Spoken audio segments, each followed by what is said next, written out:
ओम मुनित्रयं नमस्कृत्य सूक्तिः परिभाव्य च वैयाकरणसिद्धान्तकौमुदीयं विरच्यते। सर्वेभ्यः श्रोतृभ्यः नमः। अस्माभिः गतपाठे यद्यत् पठितं तद् एकवारं स्मरामः। वयं वैयाकरणसिद्धान्तकौमुदी इत्याख्यस्य ग्रन्थस्य तत्र अच्सन्धिप्रकरणे भवामः। अच्सन्धिप्रकरणस्य च अस्माकं क्रमे 39 अर्थात् 29 पाठः गतपाठः प्रवृत्तः। तस्मिन् पाठे सर्वादौ अस्माभिः इकसन्धिम् आश्रित्य अथवा यणसन्धिम् आश्रित्य तत्र स्थानिवद्भावस्य निषेधविचारः यः नपदान्तसूत्रे पठ्यते सः निषेधविचारः अस्माभिः अग्रे तत्र लोपशाकल्यस्य इति सूत्रस्य पठनावसरे अन्ते चर्चितः। तत्र कानि सन्ति कौस्तः इत्यत्र अस्धातोः अकारस्य लोपादेशः भवति। ततः स्थानिवद्भावेन पुनः तत्र कानि इत्यत्र इकारस्य यणादेशः, कौ इत्यत्र औकारस्य च अवादेशः प्राप्तः भवति। परन्तु तत्र नपदान्त इति निषेधात् न भवति। नाम वस्तुतः लोपः अत्र स्थानिवत् प्राप्नोति इति कृत्वा प्राप्नोति इत्यत्र अचः परस्मिन् पूर्वविधौ इति सूत्रं कारणं भवति। परनिमित्तः अजादेशः स्थानिवत् स्यात् पूर्वत्वेन दृष्टस्य विधौ कर्तव्ये इति तत्र अस्माभिः तस्य अर्थः पठितः एव। अतः अत्रापि तावत् कानि सन्ति कौस्तः इत्यत्र तेनैव सूत्रेण आदेशः स्थानिवत् प्राप्यमाणः वर्तते। तथा चेत् तर्हि तत्र पूर्वं विद्यमानस्य तत्र इकारस्य औकारस्य च यणादेशः अथवा आवादेशः स्यात्। तन्मा भवतु एतदर्थमेव तत्र नपदान्तद्विर्वचनवरेय इत्यादिसूत्रेण तत्र पदान्तविधौ तद् पदस्य चर्मावयवे कर्तव्ये अथवा पदान्तविधौ तत्र स्थानिवद्भावस्य निषेधः उक्तः। अतः कानि सन्ति कौस्तः इत्यत्र यणावादेशौ न भवतः इति अस्माभिः तत्र विस्तरेण पठितम्। इदानीं ततः परम् अस्माभिः तत्र एकादेशसन्धेः आरम्भः कृतः। तत्रापि सर्वादौ एकः पूर्वपरयोः इति अधिकारसूत्रं पठितं। ततश्च तत्र आदुगुणः इति सूत्रम् अस्माभिः तत्र दृष्टं। तस्य सूत्रस्य अर्थः कथं लब्धः सः सर्वोपि विचारः कृतः। ततः परं तत्र अवर्णात् अचिपरे पूर्वपरयोः गुण एकादेशः भवति इति यः अर्थः कृतः तस्य अस्माभिः उदाहरणत्रयं साधितम्। उपेन्द्रः, रमेशः, गङ्गोदकम्। अत्र वयं पश्यामः यत् गुणवर्णः यः ए सः पूर्वपरयोः स्थाने तत्र आगतः भवति उप इन्द्र इत्यत्र विद्यमानयोः अकारस्य इकारस्य च स्थाने। ततः परं रमेशः इत्यत्रापि तथैव रमा इत्यस्य आकारः, ईशः इत्यस्य च ईकारः यः वर्तते तयोः स्थाने ए इति गुण इति आदेशः भवति। ततः च परं तत्र गङ्गोदकम् इत्यत्र गङ्गा इत्यत्र यः आ, उदकम् इत्यस्य च यः उ, तयोः उभयोः अपि स्थाने ओकारः आगतः भवति गुणवर्णत्वेन इति अस्माभिः तत्र इमानि उदाहरणानि साधितानि। अधुना तत्र गुणवर्णेषु अवशिष्टः अस्ति एकः अकारः। नाम अ इति त्रिषु गुणवर्णेषु अ इति अवशिष्टः वर्तते। तत्र अस्माभिः ए इत्यस्य उदाहरणद्वयं दृष्टम्। ओ इत्यस्य च एकादेशस्य एकम् उदाहरणं गङ्गोदकम् इति दृष्टम्। तत्र अ इति अवशिष्टः तस्य च उदाहरणं द्रक्ष्यते। कृष्णर्तिः तवल्कारः इति उदाहरणद्वयम्। तत्र च कृष्णर्धि इति रूपे तत्र कश्चन विचारः आरब्धः वर्तते।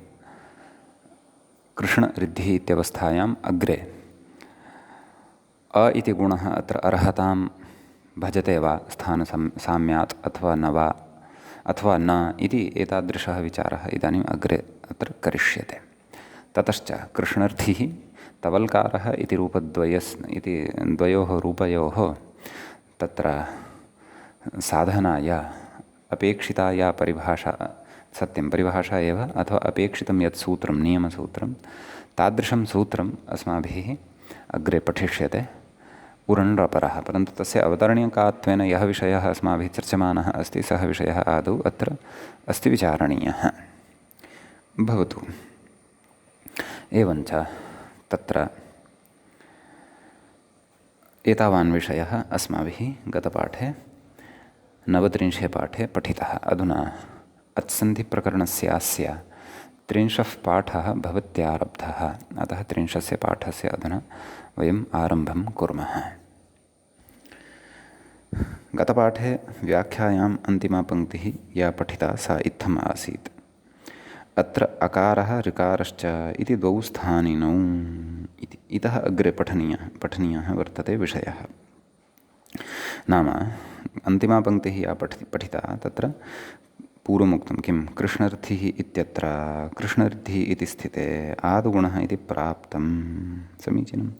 अत्र अकारः ऋकारश्च इति द्वौ स्थानिनौ नाम कृष्ण इत्यत्र इति पूर्वपदस्य अन्तिमः वर्णः अकारः, उत्तरपदस्य आद्यः वर्णः ऋ वर्णः वर्तते ऋकारः। अतः एतौ द्वौ स्थानिनौ स्तः। तत्र एकादेशसन्धिकार्ये सर्वदापि द्वयोः स्थानिनोः अपेक्षा भवत्येव इति वयं जानीमः एव।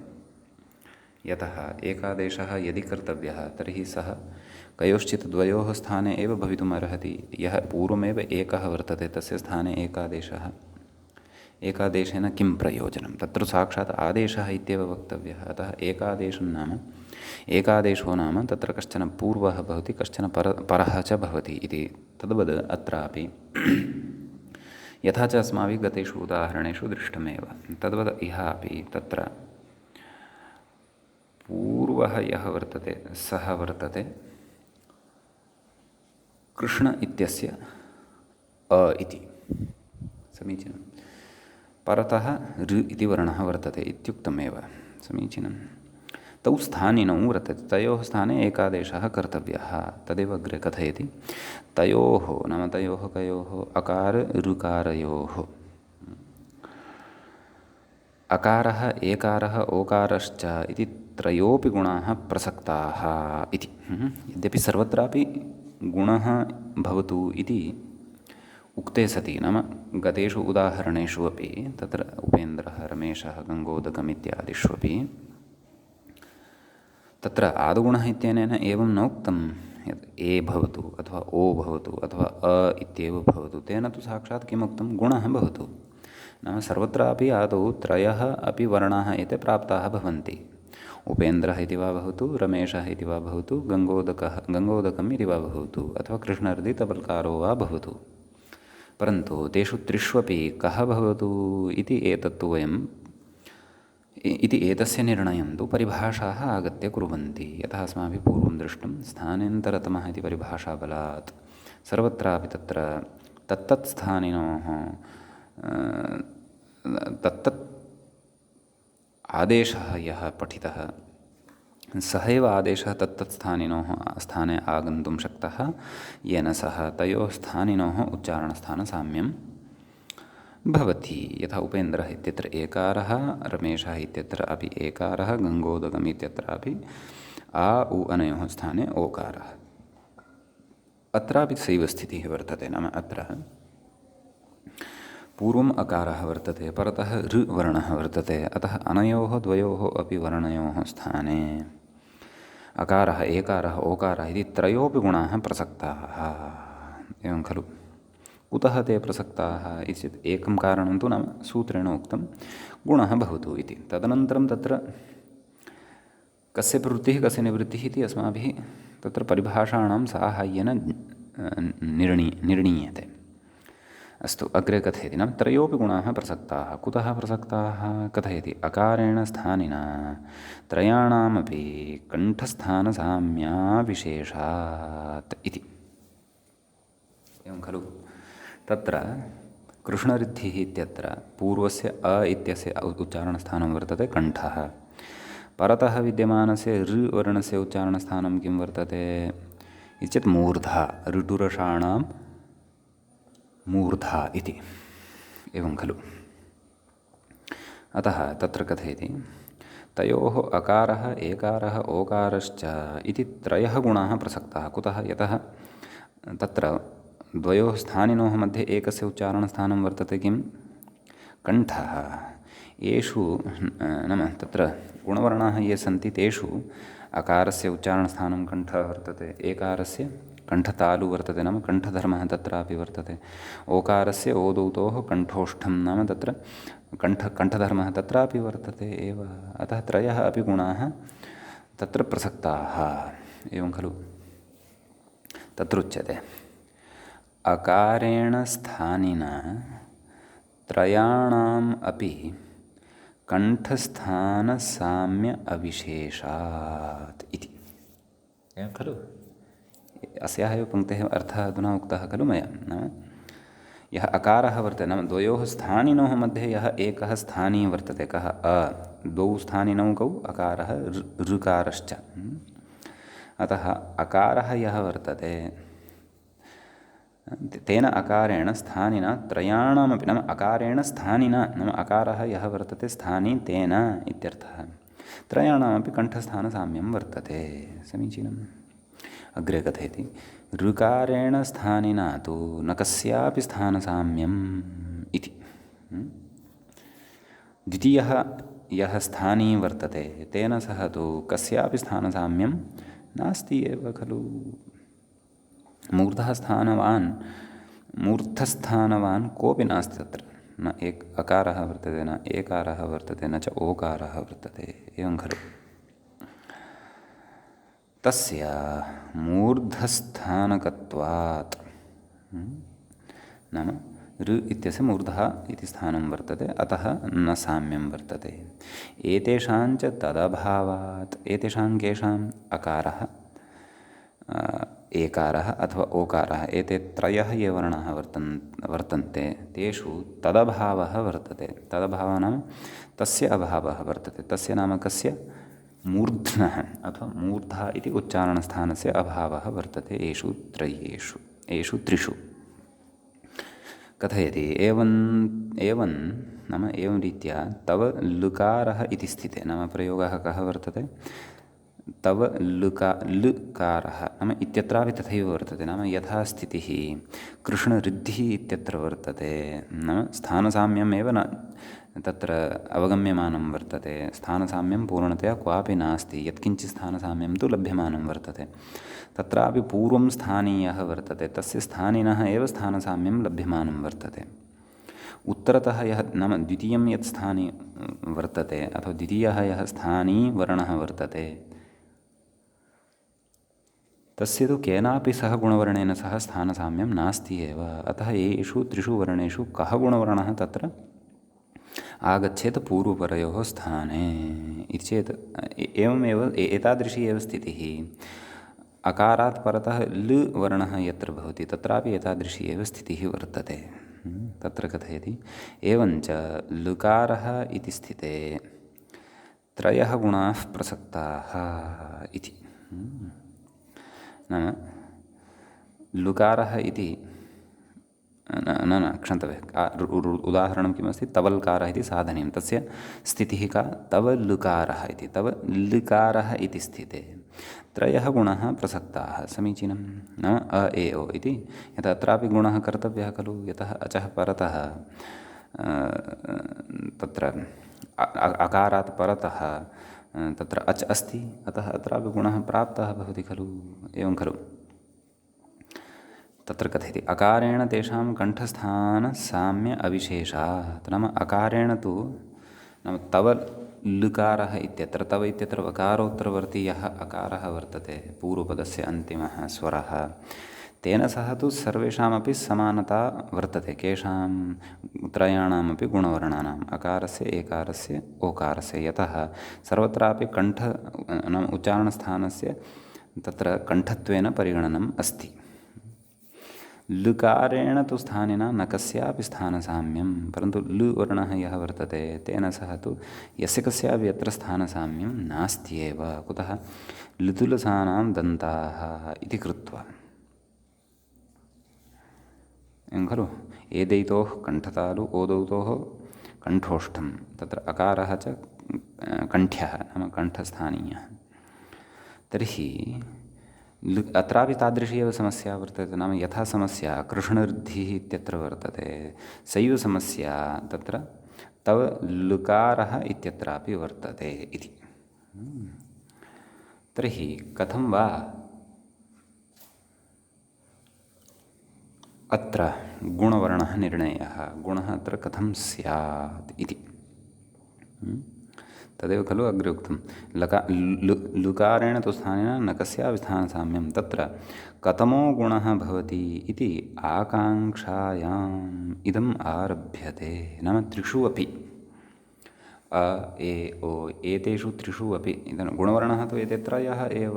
चतुर्थः गुणवर्णः तु तत्र न क्वापि उक्तः अष्टाध्याय्यां। तर्हि भाव्यं यदि भाव्यं तर्हि एतेषु एव केनचन गुणवर्णेन भाव्यम्, अन्यथा यः कोऽपि गुणवर्णः अत्र भवितुं नार्हत्येव।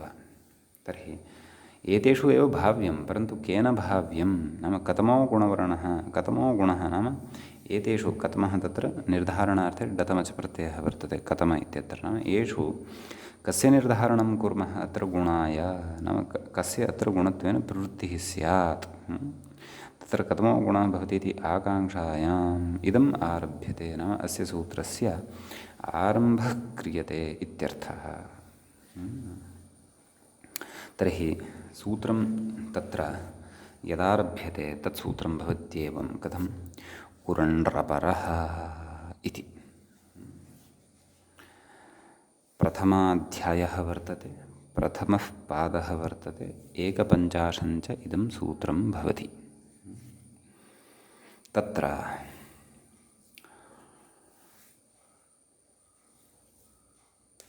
पदच्छेदः, सूत्रस्य पदच्छेदः द्रष्टव्यः। तत्र उच्यते, वक्ष्यति यद्यपि अयमपि कथयिष्यति व्याख्याता अपि, सामान्येन वयं पश्यामः।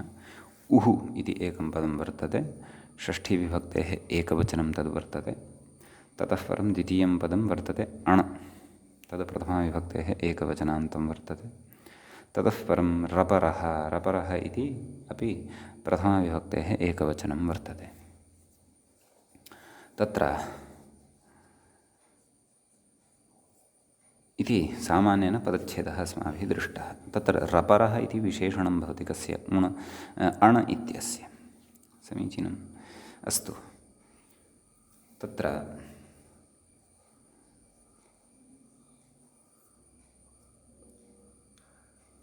वस्तुतः सूत्रेव सूत्रार्थः सन्निहितः वर्तते। अग्रे किं कथयति व्याख्याता तत् पश्यामः आदौ। इत्युक्तम् इति मूले वदन्नस्ति। ऋ इति 30 संज्ञा इत्युक्तम्, एवं खलु? ऋ इत्यस्य 30 भेदाः सन्ति इति तत्र पूर्वम् उक्तं वर्तते। वा न वा? एवं किल? कुतः 18 भेदाः ऋवर्णस्य भवन्ति, 12 भेदाश्च तस्य तेन सह साम्यं भजते यः वर्णः लृ वर्णः तस्य च भवति। अनयोः उभयोपि सवर्णसंज्ञा अस्माभिः पठितैव। केन सूत्रेण? तत्र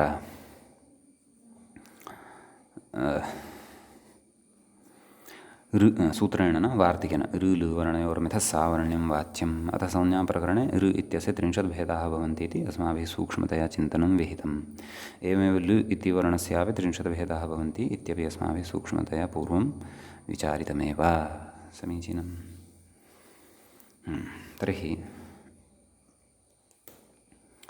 तत्रोच्यते मूले कथयति अणुदितसूत्रे इति शेषः नाम अणुदितसवर्णस्य चाप्रत्ययः इत्यत्र अयं विचारः कृतः नाम ऋ इत्यस्य 30 भेदाः भवन्ति इत्यर्थः। समीचीनम्। इदानीम् अग्रे कथयन् अस्ति उः इति ऋ इत्यस्य षष्ठ्येकवचनम् इति नाम सूत्रे उः इति यत् पठितं खलु प्रथमं पदं तत् प्रथमं पदं प्रथमाविभक्तेः एकवचनान्तम् अस्ति इति न चिन्तनीयं। तत्र प्रथमाविभक्तिर्नास्ति नाम उकारान्त उ इति शब्दः तत्र तस्य प्रथमा इति न, परन्तु सा षष्ठीविभक्तिः अस्ति। कथं मातृ इति शब्दः भवति खलु, मातृ इति शब्दस्य षष्ठीविभक्तेः एकवचने किं रूपं भवति इति चेत् मातुः इति रूपं भवति। तत्र किमन्तः शब्दः भवति इति चेत् ऋकारान्तः शब्दः भवति, एवं खलु। अतः ऋकारान्तः सः शब्दः तत्र यथा षष्ठीविभक्तेः एकवचने मातुः इत्येवं श्रूयते तद्वत् अत्रापि मूलशब्दः ऋ इत्येव वर्तते। तस्य ऋ इत्यस्य शब्दस्य षष्ठीविभक्तेः एकवचने उः इति श्रूयते इत्यर्थः। समीचीनम्। अतः तत्र उच्यते यत्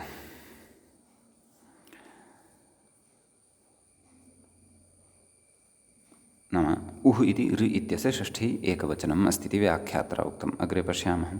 षष्ठीस्थाने योग इति परिभाषा इति परिभाषया स्थाने इति लभ्यते, एवं खलु। अग्रे कथयति अनुवादे तत्परिभाषाणाम् अनुपस्थितावपि अनुवादे तत्परिभाषानुपस्थितावपि स्थाने ग्रहणं ततः अनुवर्तते इति।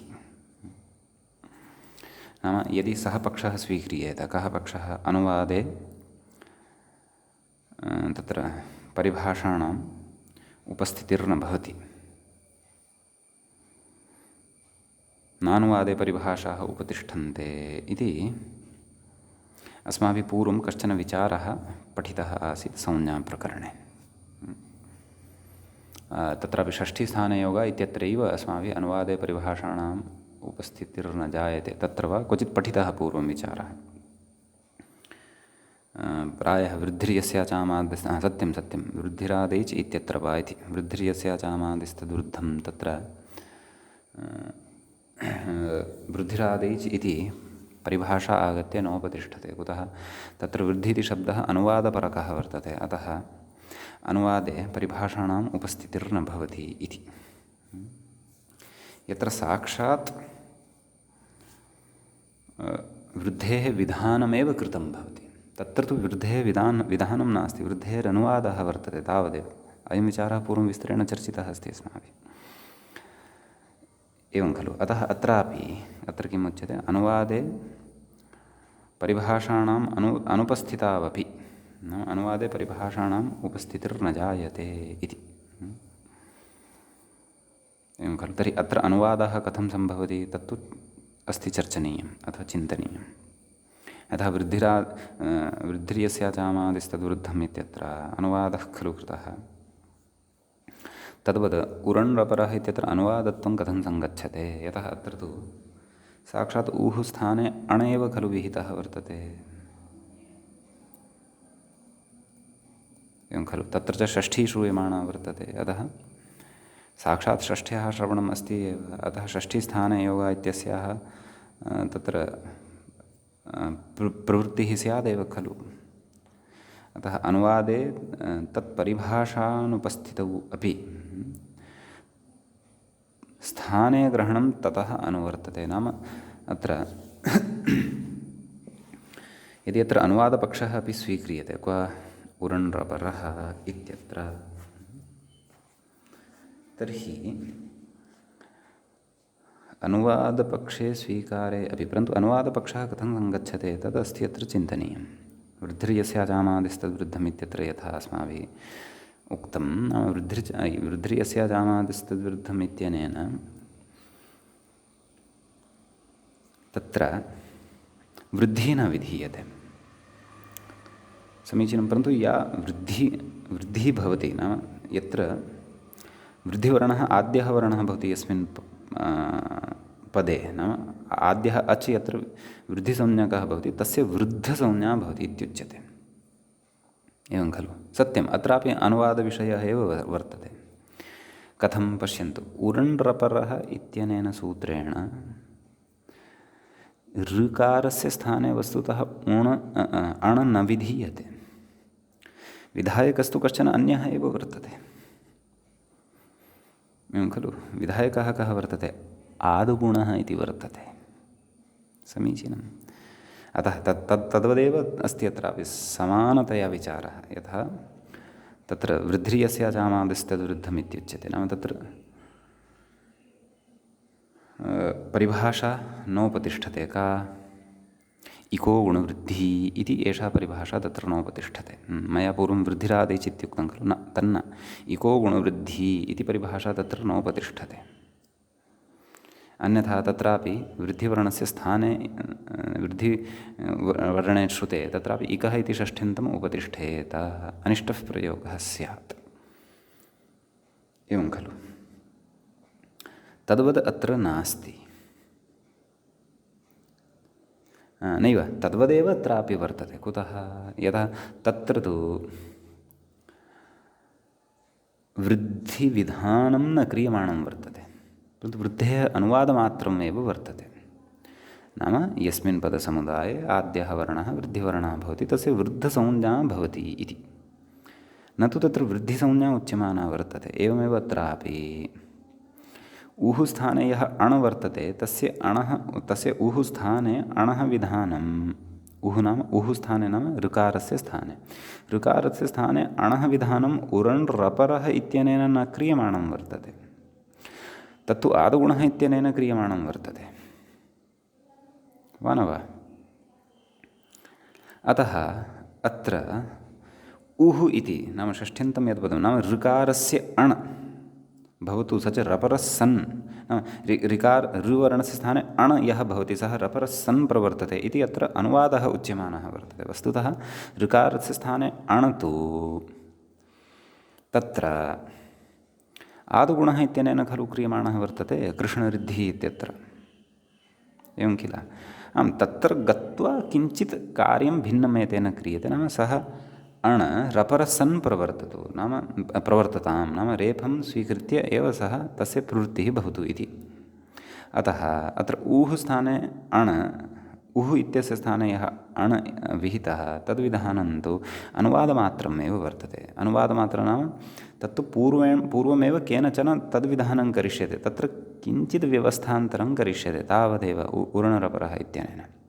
तथा चेत् अनुवादे परिभाषाणाम् अनुपस्थितिः इति न्यायः यः अस्माभिः पूर्वं पठितः, तदनुसारम् अत्रापि षष्ठीस्थाने योगः इति परिभाषा नोपतिष्ठेत इति कथयितुम् इच्छति वस्तुतः कः व्याख्यातः। सा परिभाषा यदि अत्र नोपतिष्ठेत तर्हि ऋ इत्यस्य वर्णस्य स्थाने तत्र रपरः सन् अण् न प्रवर्तेत इति, यच्च अग्रे अस्माभिः पठनीयः वर्तते। नाम परिभाषायाः उपस्थितिः एव न स्यात् तर्हि तस्य स्थाने कथं?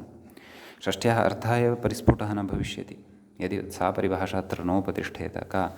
षष्ठीस्थाने योगः।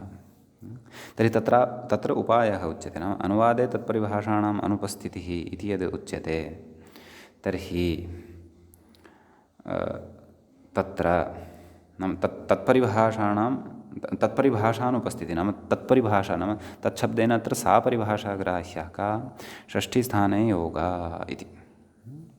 अतः तत्परिभाषा अनुपस्थितावपि स्थाने ग्रहणं ततोऽनुवर्तते। अस्तु, परिभाषा तत्र नोपतिष्ठते चेत् चिन्ता नास्ति।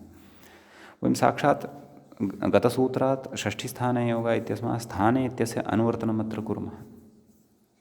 अतः अनुवृत्तिवशात् तत्र स्थाने लप्स्यते एव।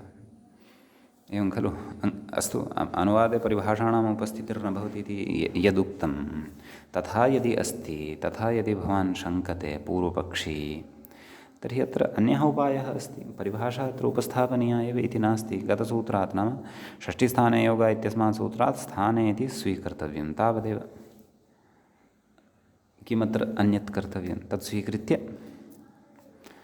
तद् स्थाने ग्रहणं ततः स्थाने ग्रहणम् इत्यस्य अनुवर्तनं स्वीकृत्य सूत्रार्थः अथवा अपेक्षितार्थः अत्र स्वीकर्तव्यः। अर्थः अत्र स एव अपेक्षितः कः नाम ऋवर्णस्य स्थाने इत्येव अर्थः अपेक्षितः, परन्तु परिभाषा तत्र नोपतिष्ठते इति कारणम् उक्तम्। अस्तु, तत् कारणमस्ति चेत् किं शतकोटिदरिद्राणाम् अनन्तकोटि उपायाः इति अस्माकं गुरवः वदन्ति स्म। यदि एकः प्रकारः नास्ति तर्हि अन्ये बहवः अन्ये प्रकाराः अन्ये विधयः किं समाप्ताः वा? वयम् अत्र अनुवृत्तिद्वारा स्वीकुर्मः स्थाने इति अनुवर्तनं, स्थाने इति पदस्य अनुवर्तनं विधाय प्रकृते अपेक्षितार्थः लप्स्यते, नाम ऋकारस्य स्थाने इत्यर्थः। समीचीनम् इति कश्चन विचारः अत्र। परन्तु अयं विचारः यदि अवगन्तव्यः पुनः स्पष्टतया तर्हि एकवारं गत्वा इको गुणवृद्धिः इत्यत्र प्रायः तत्रैव पठितमिति अहं स्मरामि। तत्र अनुवादे परिभाषाणाम् उपस्थितिर्न भवति। वृद्धिर्यस्य अजामादिस्तद्विरुद्धमिति सूत्रमादाय अस्माभिः कश्चन विचारः कृतः आसीत्। तत् पठन्ति चेत् तत्र अवगमनं भवति। अस्तु, तत्रापि नावगतम् अत्रापि नावगतं यदि अनुवादे परिभाषाणाम् अनुपस्थितिः इति सद्यः त्यक्तव्यं तर्हि अयमेव अर्थः मूले यः उक्तः सः बुद्धौ स्थापनीयः। किं नाम ऋवर्णस्य स्थाने इति यः अर्थः वर्तते सः अर्थः उः इति षष्ठी श्रवणद्वारा लब्धः वर्तते इत्यर्थः। समीचीनम्। तदाह तत्स्थाने योणीति, तत्स्थाने यः अण् इति तत् मूले यदुक्तं तदस्माभिः द्रष्टव्यं। मूले किमुक्तं तत् पश्यन्तु। तत्स्थाने यः अण् नाम तत्स्थाने नाम किं स्थाने नाम कस्य स्थाने इति चेत् यः ऋवर्णः तस्य नाम यस्य ऋवर्णस्य अस्माभिः 30 भेदाः भवन्ति इति अस्माभिः पूर्वं पठितं। तादृशस्य ऋवर्णस्य स्थाने इत्यर्थः। स्थाने इति च अर्थः कुतः लब्धः इति व्याख्यायाम् अस्माभिः चर्चितमेव। यः अण् नाम अस्य ऋवर्णस्य स्थाने यः अण् विधीयते सः रपरः सन्नेव प्रवर्तते इति तत्र उच्यते। एवं खलु? एवं वा न वा? नाम रः परः यस्मात् सः रपरः इति तत्र विग्रहः ज्ञातव्यः। रपरः इत्यस्मिन् पदे कथयति अग्रे व्याख्याता। स्थानेन्तरतमः इत्यतः अपि स्थाने ग्रहणम् अनुवर्तते इति। ततः अपि स्थाने इति ग्रहणम् अनुवर्तते। एवं खलु? स्थानं प्रसङ्गः इत्युच्यते। एवं किल? तत्र सूत्रक्रमः कथं भवति चेत् आदौ अष्टाध्याय्यां तत्र षष्ठीस्थाने योगः इति भवति, ततः परं स्थानेन्तरतमः इति च भवति। समीचीनम्। अतः तत्र कथयति एषः स्थानेन्तरतमः इत्यतः अपि स्थाने ग्रहणम् अनुवर्तते इति कथयन् अस्ति। नाम षष्ठीस्थाने योगः इत्यतः तु स्थाने इति अनुवर्तते एव। पुनः स्थानेन्तरतमः इत्यतः अपि स्थाने इति ग्रहणम् अनुवर्तते। स्थानेन्तरतमः इत्यत्र स्थाने नाम षष्ठीस्थाने योगः इत्यतः स्थाने ग्रहणस्य स्थाने इत्यस्य अनुवर्तनस्य किं प्रयोजनं तदस्माभिः स्थानेन्तरतमः इत्यत्र एव स्फुटीकृतं। समीचीनम्। अतः कथयति नाम स्थानेन्तरतमः इत्यतः अपि अत्र स्थाने ग्रहणम् अनुवर्तते इति। स्थानञ्च प्रसङ्गः इत्युक्तम्। एवं किल? स्थानं प्रसङ्गः इति भवति। षष्ठीस्थाने योगः इत्यत्र विद्यमानं तत्र स्थानम् इत्यस्य अर्थः कः? प्रसङ्गः इत्युच्यते। तत्र तु स्थाने इति ग्रहणं नाम पूर्वसूत्रात् स्थाने इति ग्रहणं किं तत्र ज्ञापयति नाम यत्रानेकविधमान्तर्यं तत्र स्थानतः आन्तर्यं बलीयः इति अस्माभिः पूर्वं पठितं खलु। इत्येव प्रयोजनं पठितमिति स्मरामि अहं तु। अस्तु, अत्र सूत्रद्वयादपि स्थाने ग्रहणं कुतः इति अग्रे पठित्वा ज्ञास्यते। नाम कथयति स्थानं प्रसङ्गः इत्युच्यते। प्रसङ्गश्च कः इति अस्माभिः तत्र दृष्टान्तपूर्वकं पूर्वम् अवगतमेव। नाम यथा तत्र यागेषु दर्भाणां स्थाने दर्भाणां प्रसङ्गे शरैः प्रस्तरितव्यं, तत्र दर्भः न, अपि तु दर्भाणां स्थाने शराः प्रस्तार्यन्ते। तद्वत् नाम तत्र शराः न दर्भः अपाक्रियन्ते, शराः स्थाप्यन्ते इत्यर्थः। शराः स्थाप्यन्ते इत्यर्थः। तद्वत् तादृशः प्रसङ्गार्थः तत्र अवगम्यते। एवमेव स्थान् प्रसङ्गः इत्युक्तं पूर्वं। प्रसङ्गावस्थायाम् इत्यर्थः विवक्षितः इति। नाम प्रसङ्गावस्थायां तत्र सदृशतमः आदेशः भवति इति। एवं खलु प्रसङ्गावस्थायां तत्र स्थानतः एव तत्र आन्तर्यं भवति इति। एवं खलु। अतः तत्र एकन्तु एकः स्थाने इति पदं यत् स्वीकृतं षष्ठीस्थाने योगा इत्यतः, तेन प्रसङ्गार्थः तत्र स्वीक्रियते। प्रसङ्गश्च कः इति विस्तरेण पूर्वं चर्चितमेव वर्तते। स्थानेन्तरतमः इत्यतः स्थाने इति यदुच्यते तत्र तदेव। नाम स्थानतः आन्तर्यं येन सह वर्तते गुणवर्णेषु सः एव भवति इति एतद् वक्तुं तत्र स्थाने इति ग्रहणं द्वितीयात् सूत्रात्, नाम स्थानेन्तरतमः इत्यतः अपि स्थाने इति ग्रहणं एतादृश अर्थसम्पूर्त्यर्थम् अत्र क्रियते इत्यर्थः। एवं खलु। ततः कथयति तदाह रपरः सन्नेव प्रवर्तते इति। मूले उक्तं खलु रपरः सन्नेव, नाम उः स्थाने यः अण्, नाम ऋ वर्णस्य स्थाने यः अण् मध्ये यः कोऽपि तत्र यस्य कस्यापि विधानं भवितुमर्हति। अकारस्य वा उकारस्य वा। एवं खलु। इकारस्य वा अ इ उ, अकारस्य वा इकारस्य वा उकारस्य वा। एवं खलु। अत्र च णकारः पूर्वेण एव णकारेण वर्तते। केवलम् एकत्र एव परेण णकारेण अण् इति प्रत्याहारः स्वीक्रियते।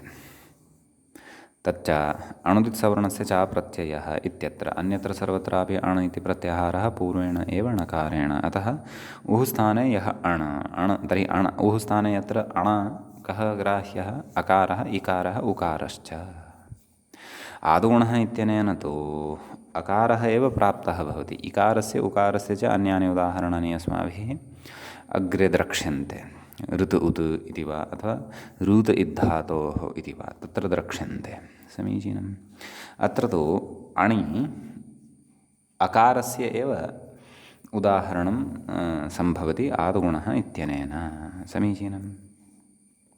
अतः उः नाम ऋवर्णस्य स्थाने यः अण् भवति सः अण् रपरसन्नेव प्रवर्तते। नाम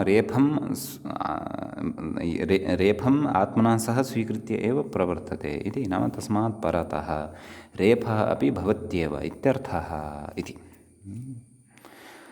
तत्र च रपरसन् इत्यत्र र इत्यनेन किं ग्राह्यम् इति चेत् तत्र कथयति किम् अग्रे व्याख्यातः पश्यन्तु। अत्र र इति प्रत्याहारो विवक्षितः इति।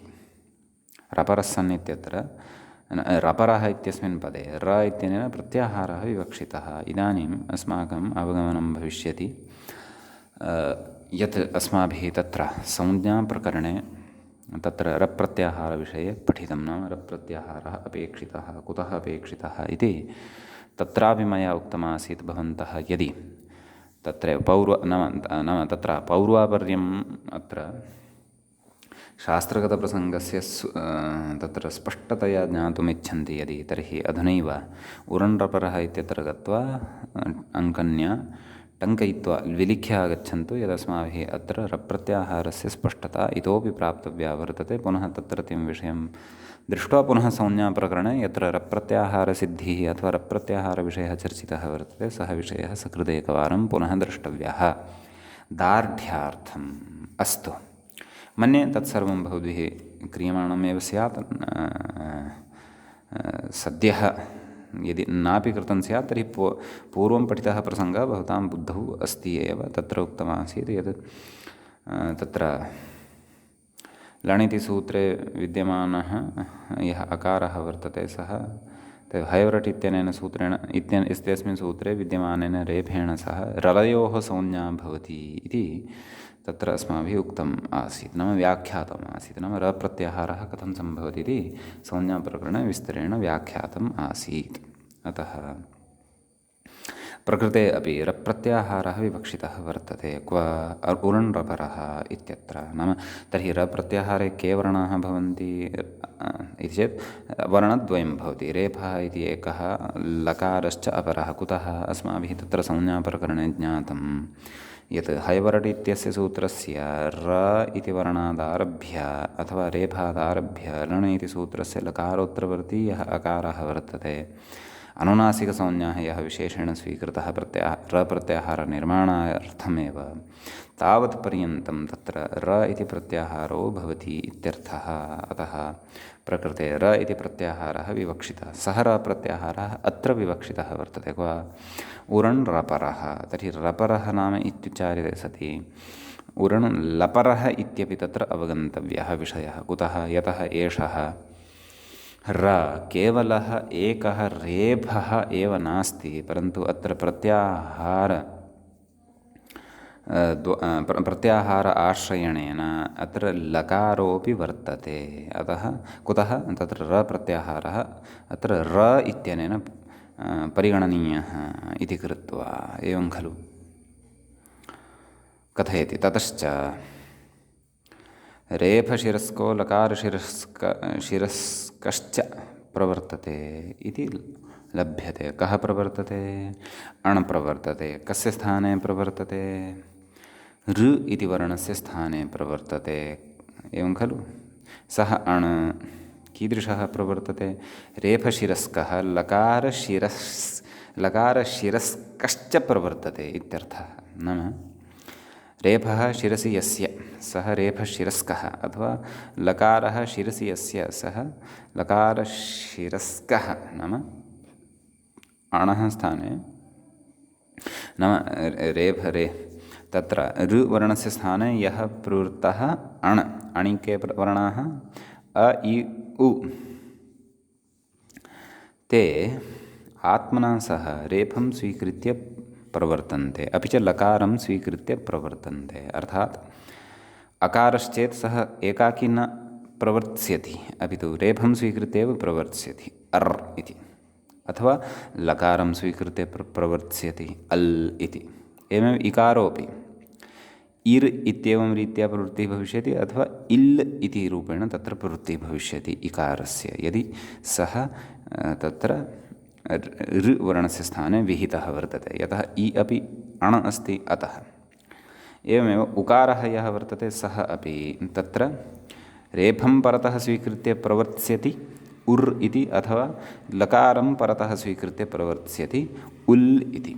अत्र शिरसि रेफशिरस्कः इति अभिप्रायः, नाम रेफः तस्मात् परतः भवति इति। शिरसि इत्यस्य अर्थः नाम उपरि इति न, नाम सः परतः तं रेफम् आत्मनः परतः स्वीकृत्य प्रवर्तते इत्यर्थः, अथवा लकारं च परतः स्वीकृत्य प्रवर्तते इत्यर्थः। समीचीनम्। अयमर्थः कुतः लभ्यते इति चेत् रप्रत्याहारं समाश्रित्य लभ्यते इत्यर्थः। ततः कथयति तयोर्व्यवस्थां दर्शयति इति। नाम कयोः? नाम रपरस्सन् यः प्रवर्तते अण्, अपि च लपरस्सन् यः प्रवर्तते अण्, तत्रेति कथयति। तत्रान्तरतम्यात् कृष्णर्धिः इत्यत्र अर्, तवल्कारः इत्यत्र अल् इति उक्तं खलु। तत्रेति, आदौ तत्रेति इत्यस्य एव अर्थं व्याख्यानं कुर्वन् अस्ति व्याख्याता। तत्रेति नाम रेफलकारशिरस्कयोर्मध्ये कृष्णर्धिः इत्यत्र अर्, तवल्कारः इत्यत्र अल् इत्यन्वयः। समीचीनं। तवल् कृष्णर्धिः मूले पश्यन्तु आन्तरतम्यात् आन्तरतम्यात् नाम सादृश्यात् इति आन्तर्यस्य च अर्थं वयं विस्तरेण पूर्वं पठितवन्तः एव स्मः आन्तरतम्यात् नाम सादृश्यतम्यात् अथवा सादृश्यात् इत्यर्थः कृष्णर्धिः इत्यत्र अर् इति भवति पूर्वपरयोः स्थाने आदेशः तवल्कारः इत्यत्र च अल् इति भवति कथयति कुतः इयं व्यवस्था इत्यत आह आन्तरतम्यात् तदुक्तमेव उपरि आन्तरतम्यात् इति त्रिषु गुणेषु त्रयः गुणः के अ ए ओ इति त्रिषु गुणेषु प्रसज्यमानेषु अकारस्य अणः रेफलकारशिरस्कतया एवं खलु तस्य अर् अल् इत्येवमात्मकस्य अकारांशे स्थानीभूतेन अकारेण रेफांशे ऋकारेण लकारेण च स्थानसाम्यात् अकारऋकारयोः अरेव भवति अकारलुकारयोः स्थाने अलेव भवति इति एतस्याः पङ्क्तेः कथनात् अपि पूर्वं कस्याः पङ्क्तेः त्रिषु गुणेषु प्रसज्यमानेषु इति एतस्याः पङ्क्तेः कथनात् पूर्वं साक्षात् उदाहरणं स्वीकृत्य अहम् आदौ बोधयामि भवतां कृते वदामि पश्चात् एषा पङ्क्तिः स्वयमेव अवगता भविष्यति अत्र द्रष्टुम् एषा पङ्क्तिः दीर्घा दृढा अपि च विशिष्टशब्दैः युक्ता भासते वस्तुतः तत्र किमपि नास्ति भवन्तः आदौ उदाहरणं श्रोष्यन्ति यदि उदाहरणे पठितस्य नियमस्य प्रवृत्तिं यदि करिष्यन्ति तर्हि एषा पङ्क्तिः क्षणाभ्यन्तरे अवगता भविष्यति भवतु उदाहरणं गृह्णीमः किं प्रथमम् उदाहरणं कृष्णर्थिः कथं तत्र स्थितिः नाम सन्धिकार्यार्थं का स्थितिः तत्र स्वीकर्तव्या कृष्णऋद्धिः इति स्थितिः तत्र भवति कृष्णऋद्धिः इत्यवस्थायां पूर्वपदस्य अन्तिमः वर्णः कः उत्तरपदस्य आद्यः वर्णः कः ऋ इति उभयोः अपि उच्चारणस्थानं किं वर्तते कण्ठः अकारस्य उच्चारणस्थानं वर्तते ऋ इत्यस्य वर्णस्य च मूर्धा इति उच्चारणस्थानं वर्तते अतः इदानीं तत्र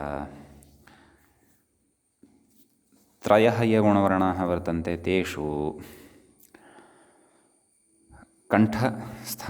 कण्ठस्थानं तु सर्वत्र वर्तते परन्तु मूर्धास्थानं न क्वापि वर्तते एवं किल नाम त्रयाणामपि वर्णानां कण्ठः इति उच्चारणस्थानम् अस्ति परन्तु मूर्धः इति उच्चारणस्थानं न कस्यापि वर्तते अतः तत्र उरण्रपरः इत्यनेन उक्तं नाम उः स्थाने यः अण् तर्हि अत्र यत्किञ्चित् स्थानसाम्यवान् कः लब्धः सः लब्धः अकारः समीचीनम् एषः अकारः भवितुम् अर्हति अधुना अस्य नाम अनयोः उभयोः स्थाने यत्किञ्चित् साम्यवान् लब्धः अकारः अन्येषु अपि कण्ठस्थानसाम्यं वर्तते परन्तु तौ भवितुं नार्हतः कुतः एकत्र तालु इति उच्चारणस्थानं वर्तते एकस्य अपरत्र तत्र ओष्ठस्थानवान् अपि वर्तते ओकारः अतः स्थानिनौ द्वौ यौ स्तः अकार अ इति ऋ इति तयोः मध्ये एकेन सह तु यस्य पूर्णतया स्थानसाम्यं वर्तते सः लब्धः अकारः अयमेव अकारः अत्र अण् इत्यनेन गृह्यते यतः अण् प्रत्याहारे एषः अन्तर्भवति अयञ्च अण् रपरः सन् प्रवर्तते इति परिभाषया आगत्य अत्र काचित् व्यवस्था कृता कया उरण् रपरः इत्यनया अतः अत्र उः अण् नाम उः नाम ऋकारस्य स्थाने यः अण् इदानीम् उभयोः स्थाने अपि नाम पूर्वपरयोः स्थाने पूर्वपरयोः मध्ये एकः ऋ इति वर्णः अपि वर्तते खलु अतः अनयोः द्वयोः अपि स्थाने यत्किञ्चित् स्थानसाम्यमादाय यः प्राप्तः कः अ इति पूर्णतया तु न प्राप्तः कुतः यतः तस्य मूर्धः इति स्थानं नास्ति सः रपरः सन् प्रवर्तताम् इति अतः सः किं रेफं स्वीकृत्य एव प्रवर्तते उरुणरपरः इति परिभाषा बलात् रेफम् आदाय यदा तु सः प्रवर्तते तदा तत्र किं भवति चेत् इदानीं रेफं स्वीकृत्य यदा तस्य प्रवृत्तिः भवति तदा उभाभ्यां सह अपि उच्चारणस्थानसाम्यं भवति। एवं खलु अकारस्य उच्चारणस्थानं कण्ठः, रेफस्य उच्चारणस्थानं मूर्धा।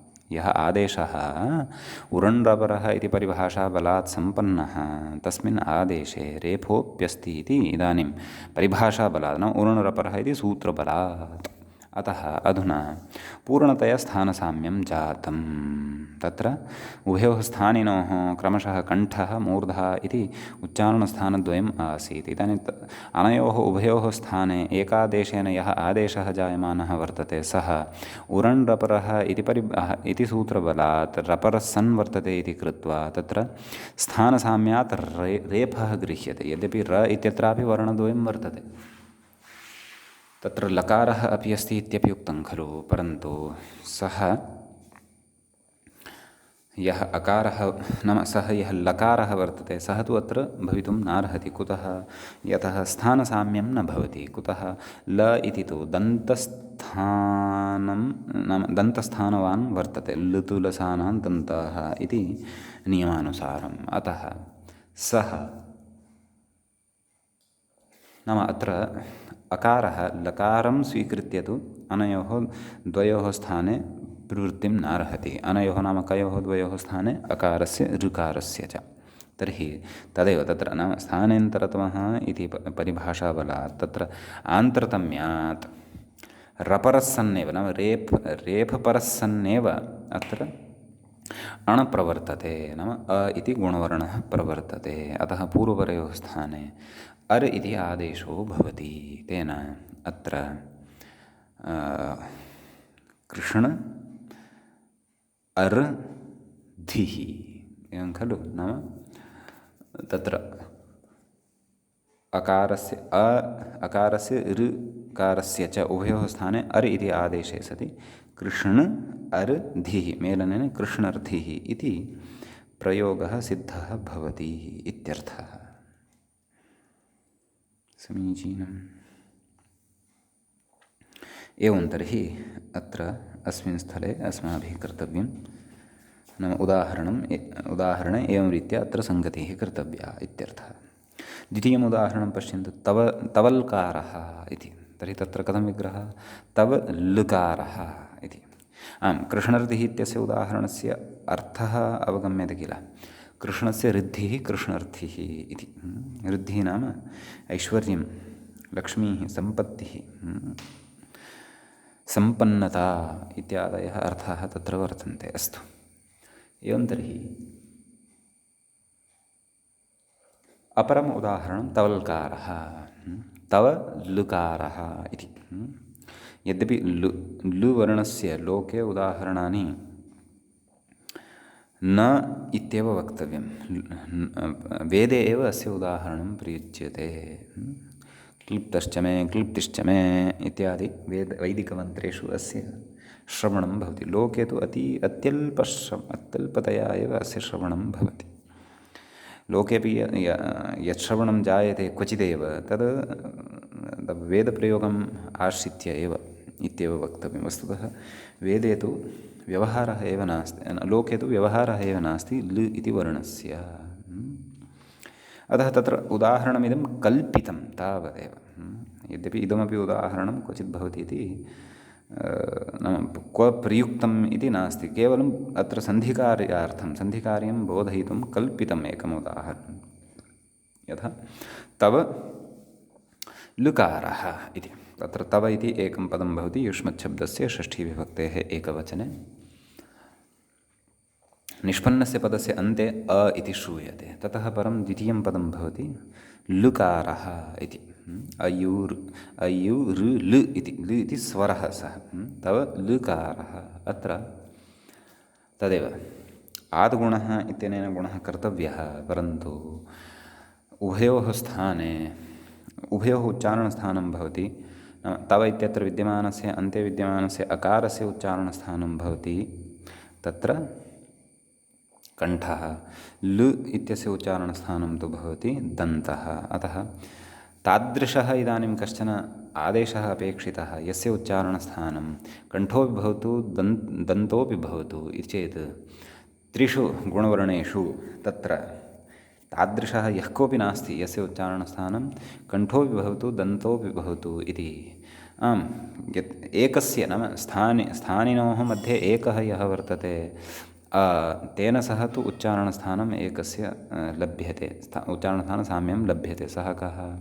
सः अकारः एव, गुणवर्णेषु विद्यमानः अकारः एव भवति। अतः सः अकारः अत्र उभयोः स्थाने प्राप्नुवन् एकाकी तु न सम्भवति, एकाकिनस्तु प्रवृत्तिः न सम्भवति। कुतः? यतः तालु इति उच्चारणस्थानं तस्य न भवति इत्यतः। अतः तत्र किं क्रियते चेत् तत्र उरण्रपरः इत्यत्र र इत्यनेन कश्चन प्रत्याहारः गृह्यते, तत्र च ल इत्यपि वर्तते। अतः सः ल इति नाम सः यः अण् अत्र प्राप्तः वर्तते उभयोः स्थाने, सः कः? अ। स च कः? गुणवर्णः। सः गुणवर्णः अण् रपरः सन् प्रवर्तते। तत्र रपरः इत्यत्र र इत्यत्रापि यः द्वितीयः र इति प्रत्याहारस्थः द्वितीयः यः वर्णः वर्तते ल, तं लवर्णं स्वीकृत्य अत्र गुणः प्रवर्तते। समीचीनम्। अतः इदं प्रयोजनं तत्र रप्रत्याहारस्य भवति। अतः प्रकृते अ लृ अनयोः स्थाने तत्र यः गुणवर्णः अ सः लपरसन् यदा प्रवर्तते तदा अल् इति उभयोः स्थाने आदेशः भवति। अतः का स्थितिः जायते? तव् व नाम व अन्ते तव् पूर्वपरयोः स्थाने अल् जातः, पूर्वपरयोः नाम अकार लुकारयोः स्थाने अल् जातः, तव् अल् कारः मेलनेन तबल्कारः इति रूपं भवति तत्र सिद्धम् इत्यर्थः। कथयति? तबल्कारः इत्यत्र अल् नाम अल् इति आदेशो भवति इति मूले उक्तं। समीचीनम्। इदानीं भवन्तः तदेव व्याख्यात्रा अयमेव विषयः उक्तः वर्तते, ततः पङ्क्तिं पश्यन्तु, स्वयमेव पङ्क्तेः अवगमनं भविष्यति। कथयति? त्रिषु गुणेषु प्रसज्यमानेषु नाम उदाहरणद्वयेपि युगपच्चिन्तनं क्रियमाणमस्ति एतेन। कृष्ण ऋद्धिः इत्यत्र तव लुकारः इत्यत्र च त्रिषु गुणेषु प्रसज्यमानेषु अकारस्य अणः रेफलकारशिरस्कतया तस्य अर् अल् इत्येवमात्मकस्य अकारांशे स्थानीभूतेन अकारेण रेफांशे ऋकारेण लकारांशे लकारेण च स्थानीभूतेन अकारेण, यतः स्थानीभूतः अकारोऽपि वर्तते रेफोऽपि वर्तते, एवं खलु। अतः पुनः पश्यन्तु, नाम त्रयः गुणाः ये प्राप्ताः त्रिषु गुणेषु प्रसज्यमानेषु अकारस्य अणः नाम तेषु त्रिषु गुणेषु अकारः वर्तते, सः अकारः अणि अन्तर्भवति, यश्च उरण् रपरः इत्यत्र उक्तः। उः अण् रपरः सः अणः रेफलकारशिरस्कतया नाम सः अण् तत्र रपरस्सन्नपि प्रवर्तते लपरस्सन्नपि प्रवर्तते, नाम रेफशिरस्कोऽपि वर्तते लकारशिरस्कोऽपि वर्तते इत्यर्थः। तस्य अर् अल् इत्येवात्मकस्य नाम तर्हि तस्य रूपद्वयं वर्तते। रेफशिरस्कः सः यदा वर्तते, रेफशिरस्कः इत्यस्य अर्थः मया उक्तः एव, नाम रेफः यदा परतः भवति, रेफः यदा परतः भवति अर् इत्येवम्, अपि च लकारः यदा परतः भवति अल् इत्येवम् इत्येवमात्मकस्य अकारांशे स्थानीभूतेन अकारेण अकारांशे नाम तत्र स्थानिनोः मध्ये एकः वर्तते अकारः, अतः तेन अकारांशेन स्थानीभूतेन अकारेण रेफांशे ऋकारेण नाम आदेशः यः वर्तते तस्मिन् आदेशे रेफः यदा परतः वर्तते अतः रेफांशे ऋकारेण, एवमेव लकारांशेन लुकारेण च तवल्कारः इत्यत्र लकारांशे लुकारेण च स्थानसाम्यात् तदा स्थानसाम्यं भवति। अकार ऋकारयोः स्थाने अरेव भवति, अर् इत्येव भवति। अकार लकारयोः स्थाने च अलेव भवति इति अयं विषयः उदाहरणयोः अस्माभिः पठितः। समीचीनम्। एवञ्च कृष्णर्धिः तवल्कारः इति रूपद्वयं सिद्ध्यति। अत्र इतोपि विशेषः अग्रे वक्तव्यः अस्ति, अस्माभिः पठनीयः वर्तते। तं विशेषं तु वयम् अग्रिमपाठे द्रक्ष्यामः। अद्यतनपाठे कृतं विचारं बुद्धौ संस्थाप्य वयम् अग्रे व्याख्यापङ्क्तीः आदाय अग्रे समन्वयनम् अग्रिमे पाठे कुर्मः। एवञ्च अद्यतनपाठः अत्रैव उपसंह्रियते। मुनित्रयं नमस्कृत्य तदुक्तिः परिभाव्य च वैयाकरणसिद्धान्तकौमुदीयं विरच्यते। एवञ्च 30 पाठः एषः तत्र अच्सन्धिप्रकरणस्य सम्पन्नतां गतः। नमः सर्वेभ्यः श्रोतृभ्यः।